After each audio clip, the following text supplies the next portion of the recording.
He just upped his price target, too, on one of his favorite names. He is Mike Mayo, and he is with Wells Fargo Securities. He is here at Post 9. 6 in a row. Congratulations. Thank you. You must be good at what you do, I guess. So your top pick, I'm gonna save a little bit until we get to your price target raise. Citi is your first, second, and third top choice?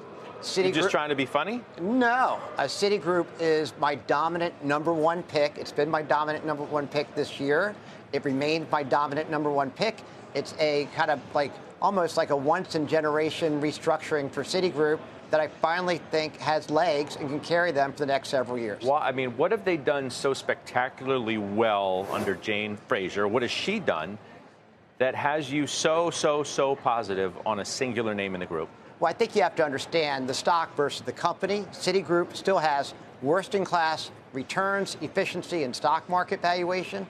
And they still have a best-in-class global payments business that moves $5 trillion of money around every day. Mm-hmm. They have a top 5 global investment bank. They're top 3 in credit cards. So they have this phenomenal franchise that they're finally beginning to monetize. Not yet, but I see a path over the next couple of years. Not yet? I mean, the stock's up 43 and almost 44% year to date. They have single-digit returns. They have a regulatory consent order. Their efficiency is horrific. So, yeah, the stock's up on the expectations this will transpire, but it hasn't happened yet. And frankly, Scott, that's why I was upset that the CEO, Jane Fraser, got a retention bonus last week.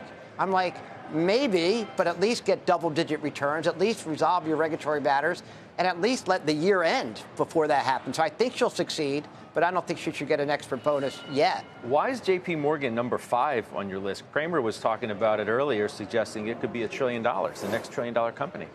Well, their market cap's already over $800 billion, so I do think J.P. Morgan becomes $1 trillion market cap bank. Look, Scott, my theme is Goliath is winning.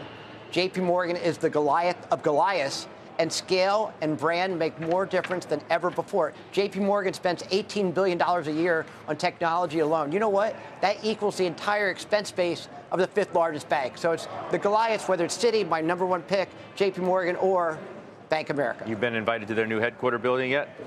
Not yet. I think their investor conference next year. I hope to. That's why you have them on number 5. You're offended. All right. The price target you raised was, last but not least, Bank of America. Why? Bank of America is having their first investor day for the Wall Street community in 15 years. That's next Wednesday.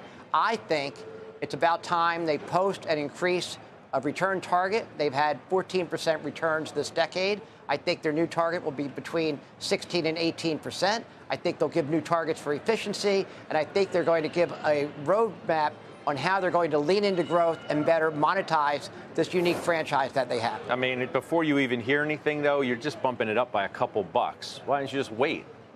Well, we had upped our earnings estimates with third quarter earnings, and so our price target increase is consistent with that. Now, for you day traders out there, I mean, this could be a sell the news event. The stock's outperformed recently, but I'm looking out over the next 12 months, and I think you'll have more meat on the bones on why Bank of America should be able to grow faster and with higher returns than in the past. Why has Bank of America stock underperformed all the others year to date? Because it's not even close.